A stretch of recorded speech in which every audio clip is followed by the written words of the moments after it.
the colors of each letter on the chart, you'll see that the letter DALET is drawn as a triangle, and it's in the color red. So it's the fourth letter from the right.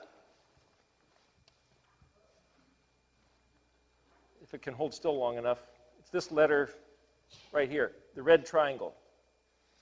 The fourth letter, DALET, happens to basically mean a door, and it looks just like a yield sign that you'll see on the highway all the time. And when I first started working on these letters and happened to choose red and the inverted triangle with the point down, you might say, I then noticed it exactly looks like this yield sign. So it's an appropriate thing that it's like, well, yield to the door. Yield to what door?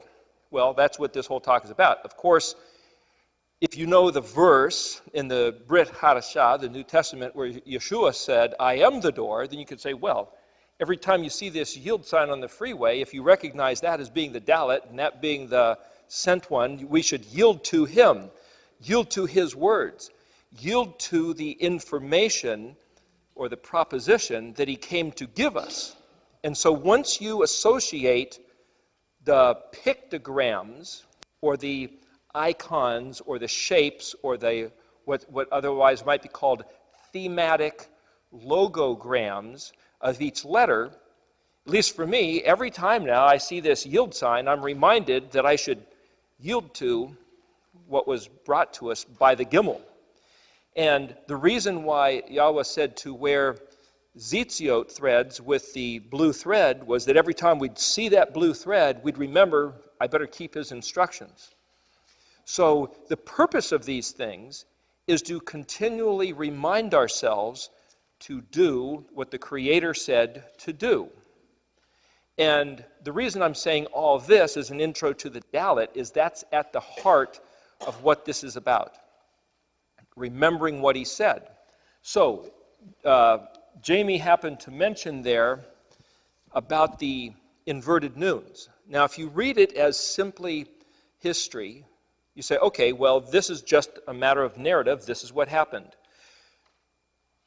The camp of the Israelites would be in a place for a while, and the pillar of fire, pillar of smoke was above the covering of the tent wherein was the Ark of the Covenant in the Mishkan, which is the whole tabernacle setup. And when that pillar of fire and pillar of smoke would get up and move, it would go before them to show them where the next camp was. So they'd scramble to decommission the Mishkan. They'd take it down, and all the Levites had their jobs, and they'd pick up the ark to follow this pillar of fire, pillar of smoke. And when the ark was ready to move, Moshe then stopped and had this, you might say, this formality, which would say, arise, Yahweh, let your enemies be scattered, let those who hate you flee from before your face. Now you might say, as we discussed last week, that might be ceremony. It might be simply, well, this is what they did. It's a matter of historical narrative. And then when the pillar of fire would stop, and then they'd set down the Ark of the Covenant, and then they'd set that down first, and then set the Mishkan up around it, Moshe would have this other ceremonial action where he said, come Yahweh, shuv, or reside, tranquilly amidst the myriad thousands of Israel. Shuvah Yahweh, Ravavot, Alfi Israel, is what he said.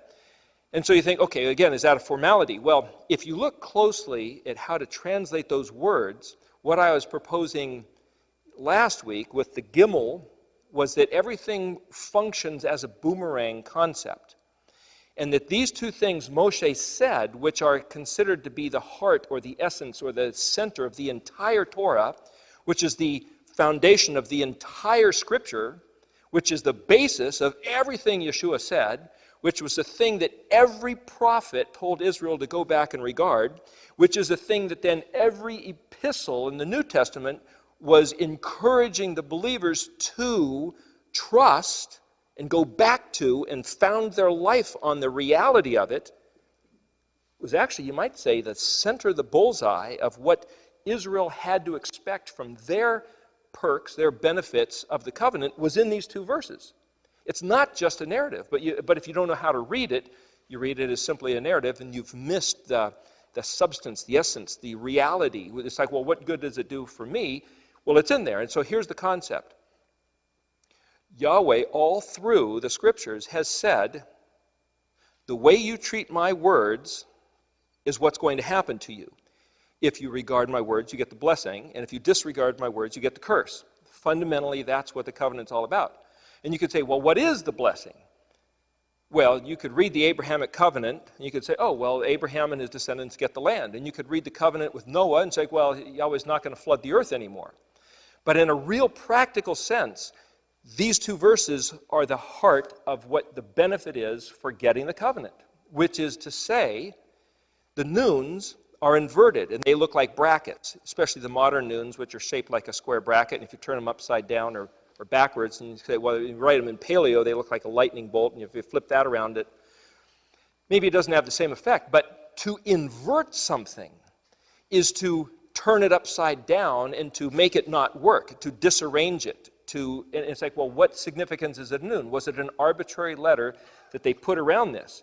Well, the noon as a prefix means this is what's being imparted to you. And you can literally picture a lightning bolt coming out of the heavens, energy from up there impacting the earth, which is, say, bringing something to this dimension, this realm, this terrestrial zone, something that it doesn't have yet that's coming from up there. So it's pouring new stuff in that you don't have yet. And that the noon as a suffix at the end of a word is to turn an action into a noun, or it's the description of one who does it. Like paint is a noun, and one who paints, but a painter is one who's engaged in the activity of using that paint. So that's what the noon at the end is. So you could say, this is what Yahweh is going to do to those who are keeping his covenant. Your enemies will flee before you. He's not necessarily going to knock them dead, but they will run from you. They will flee from before the face of Yahweh, and he will reside tranquilly with you. Those are two pretty great aspects of covenant. But if we invert our allegiance to his covenant, and we don't live up to our side of the obligation, and if we say there's no law, he is now no longer bound by that contract. Now you could say, well, in a covenant, even though one person blows it, the other person supposed to do it, that gets into a whole other definition. But the notion, Yahweh said, was that if we pervert, if we do not walk the straight path, if we disregard and profane his covenant, then this is what's going to happen to us. It's actually the opposite of those two things. Our enemies won't run away from us. As a matter of fact, they will run to us to pillage us because they'll see that he is not in our camp and we're vulnerable, we're wide open. And if you read the entire Old Testament, in Hebrew known as the Tanakh, if you read the entire Tanakh from that frame of mind, you'll see that this message is repeated and validated again and again and again. That same message. So, going back to, okay, what's the basic message? We mentioned yesterday or last week about ABCs. We throw out the concept, ABCs, as like, oh, those are the basic givens. Well, what does ABC mean? And someone back here last week said, already been chewed. It's like, well, how does that fit? The covenant that was given to our forefathers, they chewed it and they spit it out, and we've been suffering ever since. That's the basic ABCs. What about ABCD? What is it about the D? So the purpose, hopefully, of this class that we're doing is that just like if you see this yield sign on the freeway and you go, oh, that's the DALET. That's the heart of the matter. That is the thing that was brought. That's Yeshua claiming to be the door, but it's much more than that. I better yield to that in order to get the blessing. What does it mean to yield to that, and what is that? So hopefully, every time you'll think ABC or ABCD, or like last week you said ABCD, EFG, and then there's a pause, that's Alef, Bet, Gimel, Dalet, Hey, Vav, Zion. Zion is the letter which cuts off. It's like the moat around the castle, which is the het, which is the fence. And so there's these pictures in the words, which if you have these pictures, then whenever you see the letter, you'll get the picture. And the picture is what spells the words.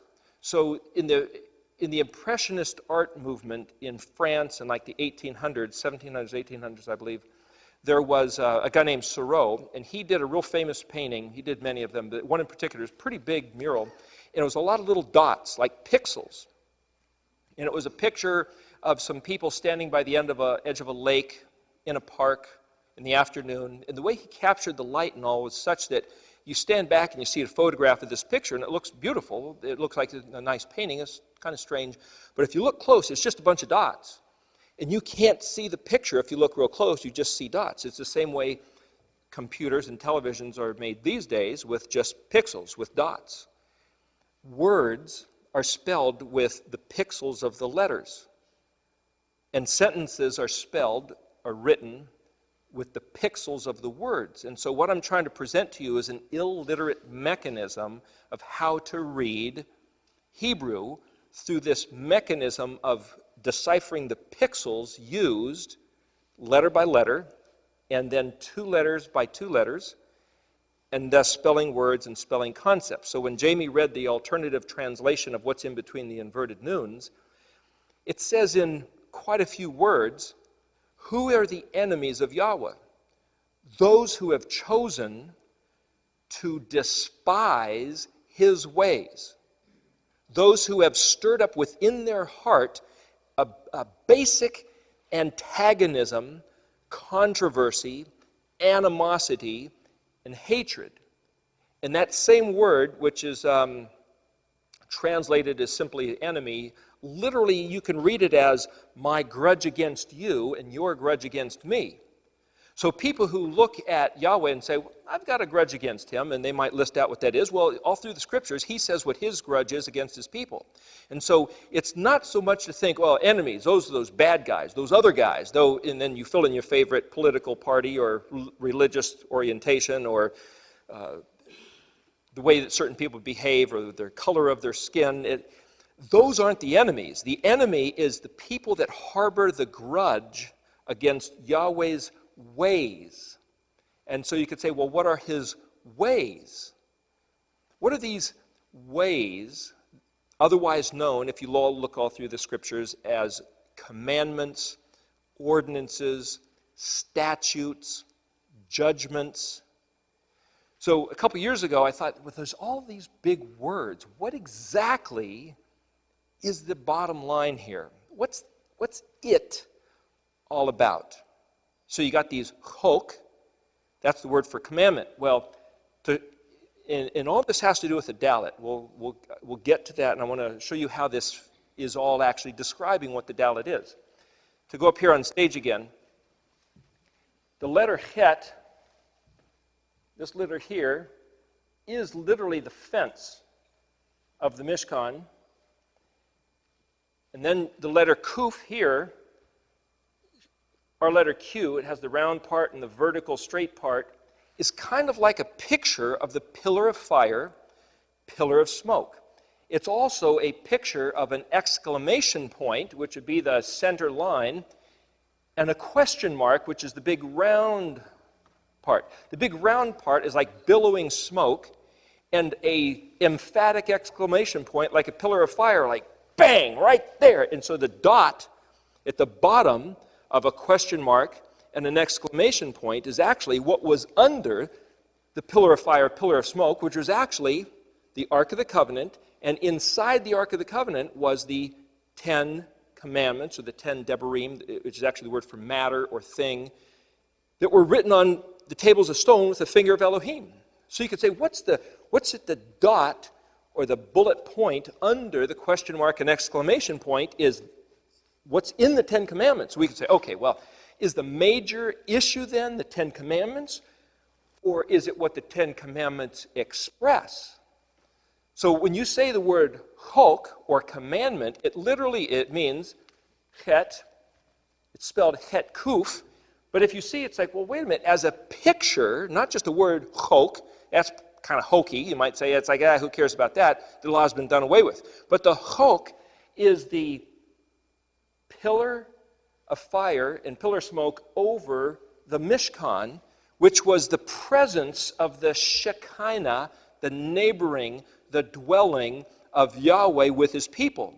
When the pillar of fire, pillar of smoke was there, it's like Yahweh himself was Shin Bet, which is to sit or reside or to dwell. And the word Shabbat, which is spelled Shin Bet Tav, means that's the day where you go back and sit in the place that you dwell.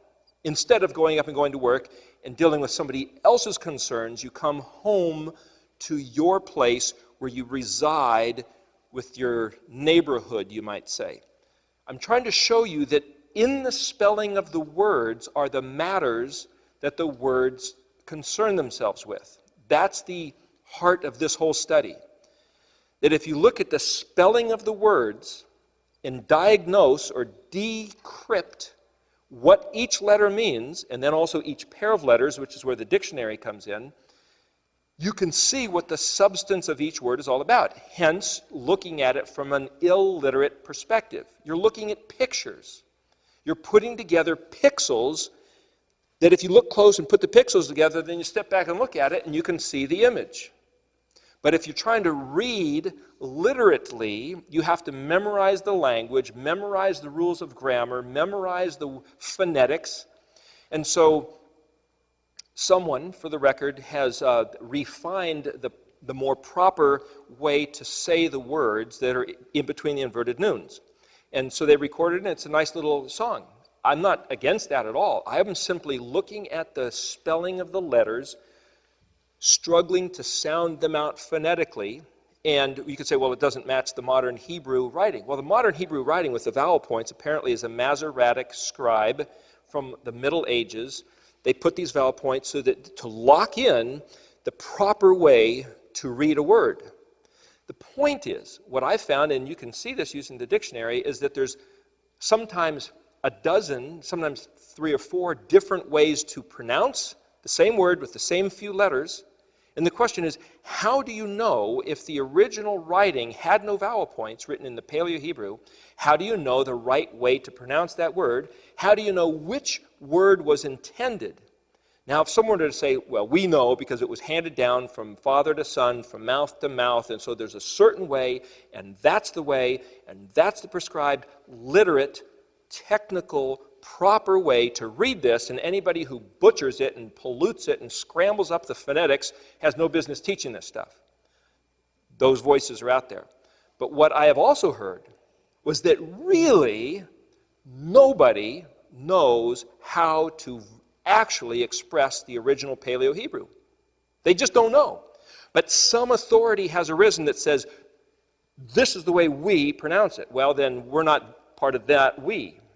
This is just not trying to argue with that, but this is trying to go back to what Yahweh said, to do what he said, to regard what he said. If you look close, for example, under the festival listed in Leviticus 23, Pesach, which is upon us here, he says, you will proclaim the festivals in their seasons.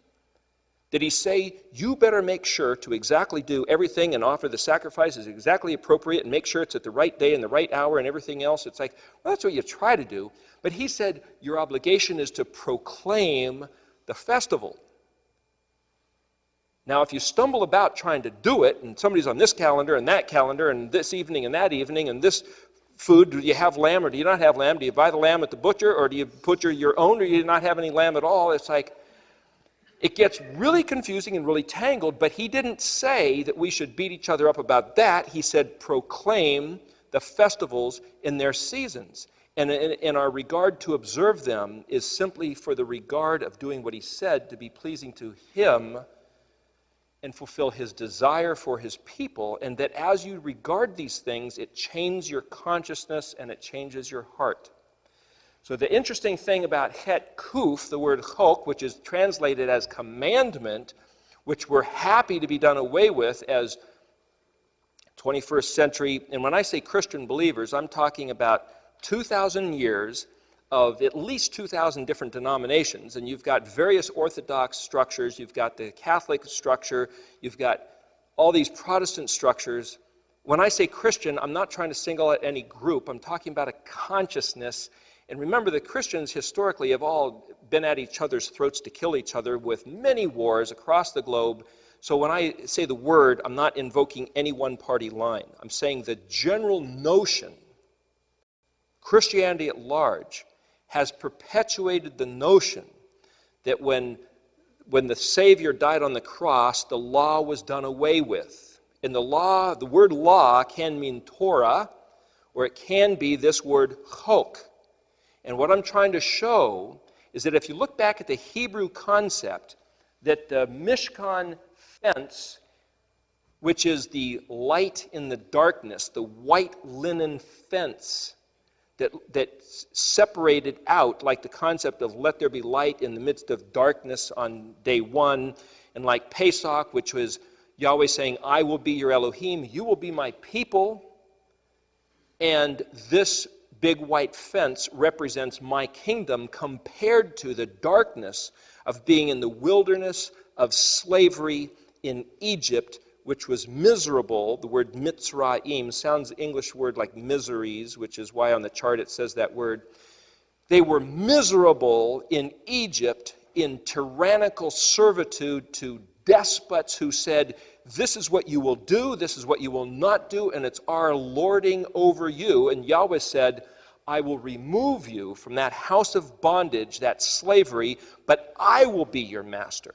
And so Pesach represents the fact that we have yielded, DALET, to him to say, you are my Elohim, and I serve no other. My allegiance to El Shaddai is that he provides. I do not yield my allegiance to my county, my state, my nation, or any other tradition. My allegiance is simply to Yod-Heh-Vav-Heh and his kingdom. So the Chet representing his kingdom and the Kuf representing the pillar of fire and pillar of smoke of his presence, which is the covering over his kingdom, doesn't that represent technically everything that Christianity claims to hold dear? To say, oh, well, that was done away with. It's like, well, then we got nothing. The notion then to say the Hulk was not done away with is to say everything in the fence, not just the fence, but everything in the fence covered over the pillar of fire and pillar of smoke. And then you look at the inverted noons and say, what was in the fence? Everything is in that kingdom, and this is his presence. So, for example, I mentioned this once before, in England and London, when the Queen is present, then Buckingham Palace, they fly the flag. Essentially, when the Kuf is over the Ark of the Covenant, it's like the flag of Yahweh, his presence amidst his people. And so when he is there, it's the same picture as flying a flag over the residence. Interestingly enough, according to this pattern, the Zadi is in the 7th position, this letter right here, which is a sprout. It's kind of like a flag flying, which is the Shabbat, lines up with the Shabbat. So you could say, well, the Shabbat is a symbol, as he says, that we are his people and he is our Elohim. So we can go back and say, everything that's inside this Mishkan, everything between the Het and the Kuf, is him saying, when I am your Elohim, this is the stuff you get. This is the treasure box. And for us to say, I'm sure glad that law was done away with, it's like, I think we've been lied to that the law was done away with, that the Hulk was done away with. But it wasn't a total lie, a complete lie, because Yahweh said, and this is the Gimel, the boomerang concept, he says, if you disregard my stuff, your neighbors, the piratzim, the pirates, the ruthless destroyers that I have called get to come in and take your stuff that I had given to you until the day that you decide to come back and sit down at my table and come back to the stuff that's my stuff that I've given you, in which case I will take it back from the piratzim, the pirates, that I gave you the right to your stuff because you didn't want it. I will take it back from them, give it back to you, and then we can go on with the business as it should have been from the beginning. Well, so the question is, what is this stuff? So, interesting thing about the DALET, and I'm trying to show you concepts about the way the letters work. Let me finish that thought. That the Het is a fence, if we just think, well, it's a fence. It's what keeps people out or it keeps people in. If you're in jail, it what keep you in. If it's a treasure box, it's the vault that keeps people out. So we're talking about Yahweh's treasure. So he's saying, this isn't for everyone. This is for those who yield to the door that I have allowed to come in and get my stuff. And I've got numerous verses here we can go over at some point where it talks about that's what's offered to Israel. And whether it's the land, the people known as the Jews, or the people known as the lost tribes, or the people that think they're this group or that group, Israel is simply those who choose. Yod is a prefix. Yod, Shin, Resh, Alef, Lamed is the way you spell Israel. And again, to break apart the word, Yod means he will. Isar, Yod, Shin, Resh, means straight path. El, Alef, Lamed, is power or strength. Shin, Resh can also mean prince. Resh, Alef has to do with a visual aspect. Lamed has to do with teaching and learning, and a shepherd's staff of authority.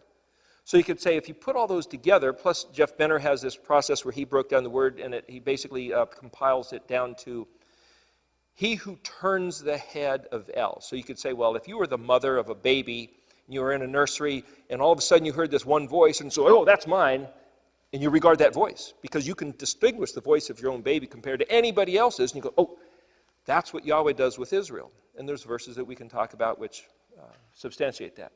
So the point is, Yahweh has offered to Israel his stuff. Well, what's his stuff? If it's contained within the Het Kuf, then everything within the Het Kuf is available to Israel if we yield to the door. You could say, okay, well, what's this door? What's this DALET?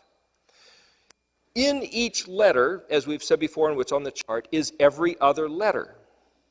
The thing about the Hebrew language is that it's all contained in the alphabet. Nothing is outside the alphabet that we need to go look for to explain what Yahweh's stuff is.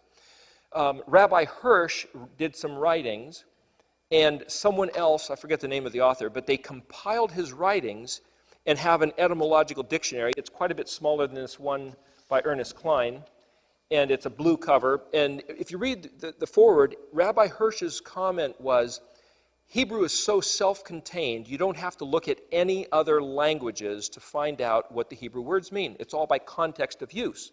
So a lot of the studies I've done is simply using the Torah and the dictionary. But this is an etymological dictionary where what Ernest Klein has done is studying many other languages is he looks at Akkadian and Arabic and Syrian and Aramean and modern and old, ancient, and he pulls it all together to invoke one other person's name, Isaac Moseson, who's in Teaneck, New Jersey. He's coined this phrase Edenics, like the study of the language from the Garden of Eden, Edenics. And he says, basically, all the languages came out of this one, which were scrambled and confused after the Tower of Babel incident. But if you roll them all back, they came out of this Edenic language, which linguists call the capital letter I and E stands for Indo-European root. He claims it's never been found, it's alluded to, it's pointed at, but it's a phantom. It's kind of like that silent Alef. They know it's there, they know it was the root source, but they've never found that actual language, but they know it's there. Well, what it is the Edenic language, which actually is Hebrew, which is actually the Paleo-Hebrew, though they can't say that because there's no scientific proof. So for me to stand here and tell you, oh, this is what it really means, this is me going out on a limb that a lot of people can want to chop off maybe and drop because it doesn't fit the linguistic pattern. But this is an illiterate mechanism. I keep trying to bring that out. So you realize, okay, this isn't standard science. This is this thing which is rather innovative, and hence it's a tool of blocks for you to play with and say like a little kid playing with blocks to learn the language. Just try to play around with it and see what you find. There's so much stuff. There's so much stuff to find. It's really amazing. So the point is you say, well, A, B, C, D, what is that? Well, if in every letter is every letter, and like Rabbi Hirsch was saying, then for Yahweh to reveal himself, Alef means, again, identity and intention. And let me play off of one other thing. I mentioned at the beginning that I think maybe wasn't really brought out because it was went in passing rather fast, that I was going to help people lock into their minds what each letter means. Each week, I was going to try to wear some kind of a shirt or something that fits the letter according to the color and the pattern. So the first week, it was a white shirt, and it had this kind of a leather skin, I think you call it a jerkin type of a vest thing. That's kind of a Renaissance era thing. Why that? Well, if you look at the chart, the Alef is white, because like white light contains all the other letters. If you break them out in a prism, all those other colors are simply the wavelengths contained within white. That's why Alef is white and why Tav is white. All the other colors are in there. So the letter for animal skin in the dictionary is on page 8, and it's Adar, Alef, Dalet, Resh. And what it means is to be wide, high, or glorious, which is where we get the word adore. It's also splendor, magnificent. It's also a garment or a mantle. Well, I was wearing an Adar, a leather skin, as a garment, as a mantle, as it were. It's also a kind of cedar or a kind of oak. So that's like cedar and oak or maple are these great trees, very strong, very tall, very beautiful. Maple turns colors. So there you get a picture of splendor and magnificence. It's also the skin of an animal. So I was wearing an Adar to show you that the Alef is the Adar letter. It's also the month of Adar, which is the 12th month of the year. And Adarah is actually a threshing floor or a circular place for assemblies. Well, the word for threshold is also Dalet. So I'm showing you that all these letters are related, but there's this concept of that's where you begin. You begin at the Adar, the threshold. Mark has some great study that he did, which at some point we'd like to get him to contribute here, but about where everything was done at the threshing floor. That's where the judges met. That's where the value of the dollar, of the currency was established. That's where, you want to say a few things about that? Yeah, about your study. Just real quick, take a couple minutes to explain about the...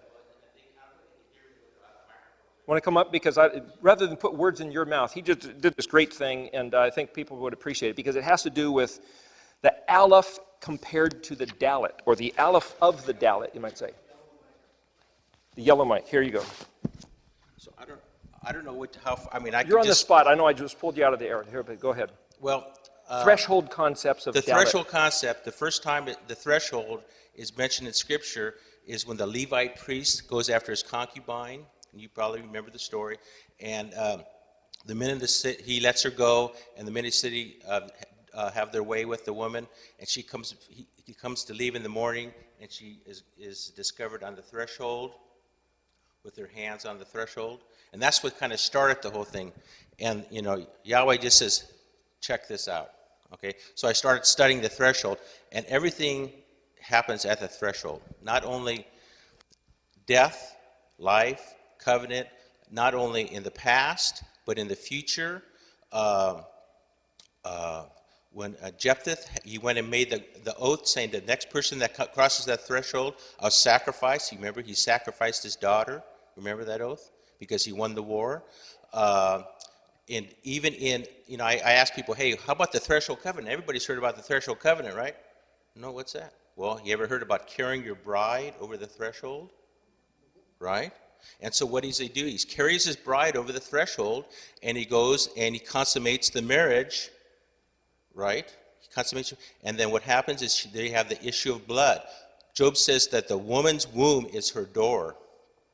And so when she as his virgin bride, they have sex, there's an issue of blood that goes across her threshold. Now Yeshua was born of a virgin, okay? So he came from the other side of the hymen. And so when he came through, blood was on the threshold also. But, there's all this stuff in the Old Testament about Pesach. The threshold, right? Pesach, the blood of the... Pesach. Here we are in the season of Pesach, and it says to dip the hyssop into the basin and put it on the lintel and the post. Well, the Hebrew word for basin is also the Hebrew word for threshold. And it was the covenant back in those days. This was done way before Passover, is when you were going to make a covenant with someone, that the person would come to the door and you would slaughter the lamb at the threshold. The threshold was the original altar before the temple. And then the altar switched from the threshold to the hearth, okay, to the table, okay. But in the future, you'll see that when in the temple, it says when in Revelation it says that when that living water flows out from the threshold of the temple, in Revelations again, when the angel with the inkhorn, he puts the name of Yahweh on the foreheads of the people, he's standing there at the doorway of the temple. When somebody comes and brings a sacrifice to Yahweh because he sinned, they sacrifice it at the gate. Gate, door, it's all the same. So, I mean, if you guys want to do a good study the threshold, study the gate. When Job, when anybody stood at the gate, when Lot stood at the gate, that's where contracts were made. That's where covenants were made. You know, so that's just a kind of a thumbnail sketch, but it goes a lot deeper than that. It's where life happens, death happens, covenants happen. It says in Ezekiel, I think it's 46, when the millennial kingdom's going on, he says that Yahweh's standing there at the post of the gate, and he allows when those gates are only open when it's the new moons and on Sabbath. But there's also a little thing in there. If somebody wants to come in and do a sacrifice, he says he stands there at the gate, at the post. So if he's standing at the post, he's standing on the threshold. You know? So. Thank you. For meaning a gate or an entrance, I'll write one here, is chet, bet. Technically, the word for bet is gateway or entrance. It's pronounced chababa, or chababi would be but if you think of this as the Mishkan, here's the gate, or the big white fence, and bet means in, it's also like a house. So inside the big white fence there was the set-apart place, and inside the set-apart place was a veil where the Ark of the Covenant was. So you have the fence in, here's the fence, and inside that was this, and inside that. Again, it's zeroing in to the very heart of the matter. This is the 8th letter, so we pronounce that as an H, and this is pronounced as a B, and B, I believe it's where we come up with the phrase, hey baby. And it literally means my dearest, most cherished of the inner place of my heart is chababi. So the interesting thing is, as you play with English and Latin and Greek and other languages, like what Ernest Klein was saying, is that you look at this in a comprehensive etymological dictionary and say, well, it's invoking all these other twisted languages, or the languages which have morphed. But like what Isaac Moseson was saying, it's like, but it all goes back to Edenic. So if it started with the Edenic Hebrew language, after the Tower of Babel, they spun off, you should be able to see vestiges of the true language, even in the spun-off languages. So like Rabbi Hirsch was saying, you should stick with Hebrew. That's true to a sense, but I think it's also just as valid to look at these other languages like, hey, baby, and go back to finding the Hebrew. So that's why I keep using this etymological dictionary and finding it really valid. So going back then to these letters, with Alef and the word Adar wearing that skin was a picture of that. The next week, Bet, a white shirt with blue lines.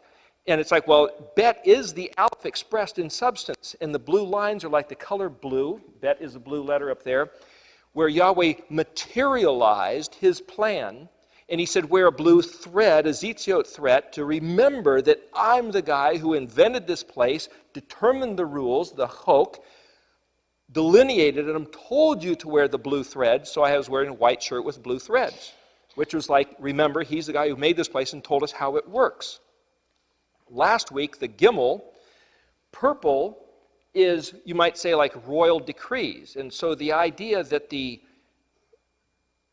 one who made this place then gave us his revelation, or sent his ambassador, or sent his diplomatic envoy from the heavens to the earth being the DALET place, the heavens being on the other side of the Bet, which is material creation, which would be the Alef. So the Alef making the material realm Bet the cosmos, and then gimmeling, as where we get the word camel, and gimel is the same word. Well, I wore a purple shirt, hence the royal envoy dispatched, wearing a camel hair jacket, because camel and gimel, it's the same word. It was a play on words. It was a picture of the royal gimel, the royal camel. Well, John the Baptist also wore camel's hair, just for that picture. And then hence this red, this is a smoking jacket. And you say, okay, well, it's not a bathrobe, Keith, but thank you for anyway. The point is, it's a smoking jacket. You say, okay, what does a smoking jacket have to do anything? It's nice silk, but here's the point. What is the word for Adam? If he gimmeled to the earth, what has that got to do with Adam? Well, the word for earth is either eret, Alef resh zadi, or it's Adamah, Alef dalet mem hey. The word Alef is a prefix, basically can mean I will, as we discussed the first week. It's intention or identity. So who will? I is the identity of the one who's going to do this. As in this word eret, Alef is not a prefix, literately. But if you're reading it illiterately and you're just looking at pictures, Alef is the ox that you yoke up and you send him in motion, and he's going to this mark you put off in the distance, and he's going to plow the furrow. Well, the word mark is literally the word tav. Tav is a mark. The last letter in the alphabet, the white X, is the tav. If you yoke up an ox and put a mark, a tav in the distance, and get the Alef, the word Alef is ox, get the Alef moving, he goes to the tav. So pictographically, the alphabet going from Alef to tav is exactly when the farmer has a plan to get the Alef to go to the tav and pull this plow to make a furrow. That's what he's doing. It's so simple. It's right in the pictures that we haven't ever been able to see. If you read Alef resh zadi as a picture, let me show you where the dictionary comes in. This word resh zadi literally is the word for bishop in chess, the one that goes on a diagonal across the board, and it means a runner or a courier, like a sprinter. If you run the 440, there's your lap. You do the 440 yards. If you're a mailman, a courier, you're going to run this route. Every day, that's your route. So the word Alef resh comes from the French word for where we get the word area. So you could say, well, area is a tract of land. So one way to read the word eretz is, this is the tract of land where I will run my course. Eretz. Did the Almighty say, here's the place where I want to put my, we talked about last week, the word gimel has to do with stretching. A place to stretch your feet out is your footstool. So you make yourself a foot. The gimel in modern is a letter with a foot. So you make yourself a foot, you make yourself a garden planet, so you will have a place to put your foot as you go for a walk in the garden, on the path that you make for yourself. But also when he says, I'm going to now go to this place. I'm Alef, I'm going to materialize into the same cosmological substance which I have created for the cosmos, the universe, and I'm going to gimel, I'm going to voyage, go traveling, to where? Well, to the DALET. As the DALET. For what reason? For the DALET reason. With what agenda? Well, that's also DALET. So as I said last week with the word gimel, if you look close at all the words that have the gimel in it, the gimel is not only the letter with the foot, but like in Paleo, it's written like this. It's the head and the neck of a camel, right? And the camel's head raises up. He's going to get up and he's going to walk. So the picture of the gimel is the picture of the camel's neck. But it's also the shape of a boomerang because the camel goes back and forth. And the gimel concept of whatever you do is going to come back on you. If you regard Yahweh's words, the blessing between the noons, the inverted noons, is what you're going to get. And if you don't do it, the curse of not getting what's between the inverted noons is what you're going to get. And there's a bunch of other stuff about that too. But the point is, if you understand the gimmeling concept of what goes around comes around, there's a very particular word which has to do with this week that I was going to get to later. I'll mention it now. The letter ayin is an eyeball, modern letter shaped like that, and it has to do with the table of showbread drawn on the chart. Looks like eyes, with 6 loaves of bread on each of the 2 piles. The table of showbread. The word showbread is actually pronounced pan-im, and the word is pei-nun, yod mem, the yod mem being the plural ending of pei-nun, which is pan. While the word for face is panim. The word face is typically plural. But pei-nun, you might say, is a singular concept. Pei-nun yod is my face, pane. And so anytime Yahweh talks about what you have done in front of my face or before my face, it's also then what's in front of you is the word pane. But pe is a mouth, nun is a living thing which jumps out of, and yod is a hand that works that also means my. So what is your personal thing that jumps out of your mouth and causes something to happen like the lightning bolt from the sky to the earth, imparting an energy that wasn't there before? Sounds like words, right? So the reasoning of this is that pane, though it's translated as face or my face, it has the essential illiterate description of a word. That which proceeds from my mouth will not return to me void. It will accomplish whatsoever I have set it forth to do. That's what Yahweh says. That which proceeds from my mouth will not return to me void. That which proceeds from my mouth is what Yahweh spoke, which he set into motion. That's like the Alef. There's the Alef concept. That which proceeds from my mouth will not return to me void. It will accomplish. Well, there's the Tav. It will accomplish. There's Alef Tav embedded in that which I spoke from my mouth will not return to me void. It will accomplish. Well, the concept of something gestating or incubating like one pregnant for a certain amount of time before it then happens, like a chicken and an egg, the egg is fertilized, then the egg, the chick inside the egg develops until the day it breaks out, is a mem concept, emet. Mem is water. It's also a ball like a womb, which is why that chart on Fishing for Soul is actually not just the concept of Alef Tav, which is the beginning and the end, or the task that he initiated and then accomplishing it, which is the Alef Tav concept, but the ball of water, the mem like a womb. The word Alef Mem Tav is pronounced in English emet, which is the word truth. So the word emet is the word truth, which is Alef Mem Tav, which is the Alef becoming Tav. Mem is this period of time like a tsunami. There's an earthquake, that's an initial event, and then this thing is growing and developing, the shock wave and the water moving and displacing until there's a tidal wave, which is why Mem looks like a tidal wave. It's translated as chaos, if you look at Frank Seekins and Jeff Benner's, because it's a chaotic event. So when you translate the letter Mem as simply chaos, you've missed this other thing. But when you give birth, that's chaotic. And it's this chaotic process. You might say, well, what's so chaotic? Well, for Aleph to become Tav, it has to go through Bet, Gimel, Dalet, Hey, Vav, Zayin, so forth and so on, all the way until it becomes Tav. That is the prescribed path for Aleph to become Tav according to the Hebrew alphabet. And if this is the word that Yahweh established from the beginning, then these letters are his face, his pane, revealed as this word. Well, in the Gospel of St. John 1:1, in the beginning was the Word, and the Word became flesh. The Word was with Elohim, and the Word was Elohim.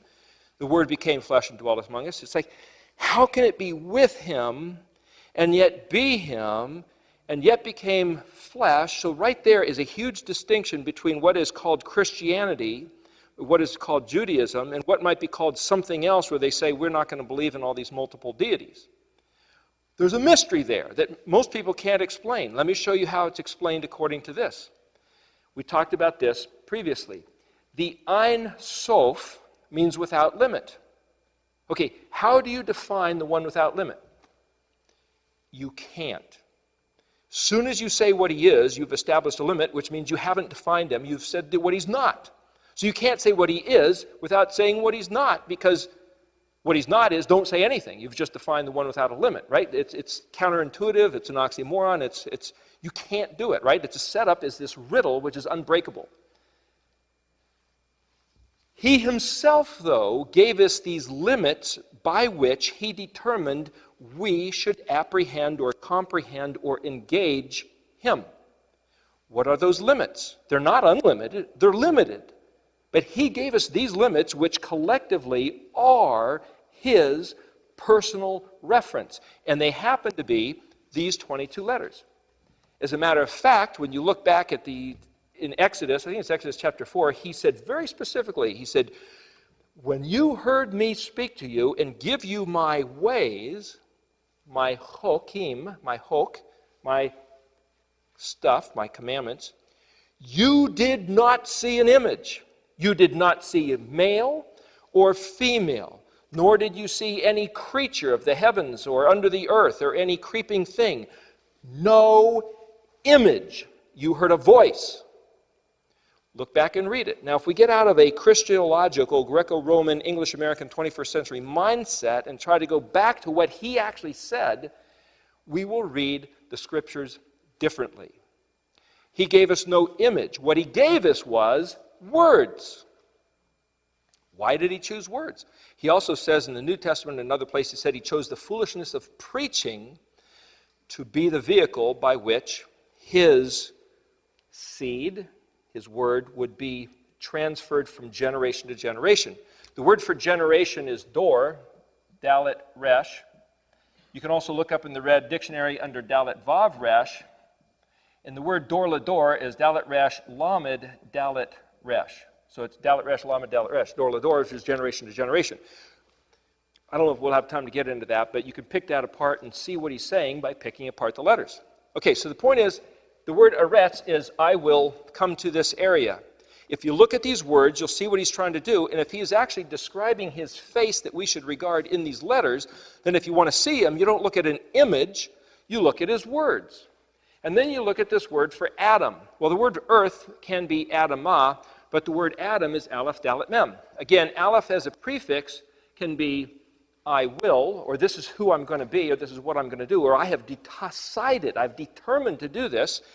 Dalet Mem, you look it up in the Red Dictionary, and it is the word blood. Hence the red of what we're wearing. Red Dalet. Blood. So if you look at it's a whole other story we'll get to another week, but the emblem back there with the symbol of the Aleph Mem Tav underneath, which is the truth concerning the beginning and the end of the agenda of the earth, and the image up in there's a Vav, which is red. So you have Yod He Vav He, and to go on the four colors of the embroidery, the blue of the Yod is the blue of the Creator. I made this place. Bet. Hence the blue letter here, which is why also the letter Yod here in the middle is blue. The Creator, He, revealed his royal decrees, which is the Torah, which is purple. Like the Gimel was purple, the letter He, which actually lines up with, not that letter He, but the Kaf and Lamed. These are layers deep, so that's why the He is a different color than the Kaf and Lamed. But nevertheless, Kaf and Lamed line up the Torah. This lines up with Yod, He, Vav, He. Blue, purple, red, white. Blue, purple, red with white linen is the embroidery on the priest garments and on the door. I know this is sounding far scattered, but we talked about this before. I'm not trying to spend a lot of time with this, but going back to say blue, purple, red, the Vav is red. Why? Because the word Adam literally means red earth, red blood. Adam, I will bleed. For him to name Adam, was he saying, I will bleed? For him to take the form of Adam, which is the son of man, because the word son doesn't necessarily mean son as we think of it. We talked to this on the week of the Bet. The word Bet Nun is the word son, but where we get the word bone is Bet Vav Nun or Bet Nun He, Bana, which has to do with building and construction. It's taking on the form. Again, the word for pattern is Tav, Bet, Nun, Yod, Tav, Tabanit. By the way, for the record, on the chart, that word is misspelled. It's in the middle in the right-hand column. The Yod and the Tav are transposed. It should be Tav, Bet, Nun, Yod, Tav. Wrapped up in the two Tavs is Bet, Nun, Yod, which is the word my son. So the word for pattern, as in the pattern of the Mishkan, is my son wrapped up in the covenant. The interesting thing about the word tehilet, which is the color blue, is spelled Tav, Kaf, Lamed, Tav, which is everything wrapped up in the covenant.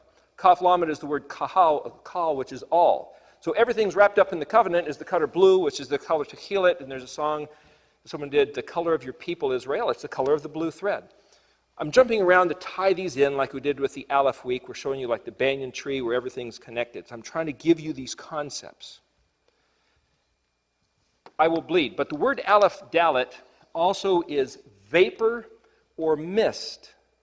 Vapor or mist. So to play off on the imagery, this is a smoking jacket, like the vapor or mist of blood. Adam is basically a vapor of blood. He came sent as the diplomatic envoy, the voyager, the ambassador, taking upon himself the vapor of blood, knowing that coming here, he will bleed. That's ABCD. The other thing about DALET, we've only got about a minute here left before the break. In India, they have castes. The Dal are the lowest caste, the very, very, very bottom that everybody scorns. The word Dal, or Dalal, if you look in the Red Dictionary, it means to be impoverished, to droop, to hang down, like someone who's so poor that they just can't even stand up, that's so burdened, that's so diminished. He turned his back on the dignity of being the heavenly prince, the heavenly one, the one who himself is the wealth of the universe, the wealth of the kingdom of heaven. It was all his, and yet he turned his back on that, the sent one, to diminish himself, taking upon himself the form, the Bet Nun, the bone, the structure of Adam, son of man, which we don't get in English, so you have to look at it more, Ban Adam, to deplete himself and become vulnerable, like taking your hand and putting it into a snake pit so it can get bit when you didn't have to. You could have stayed aloof and back here. To deplete your advantage, to be diminished, to make yourself vulnerable, and to hang down like dropping a bucket into a well, literally, in Hebrew is Dalet Lamed Lamed, Dalal. He became the Dalal, to reach down into our world to get bit by us vipers.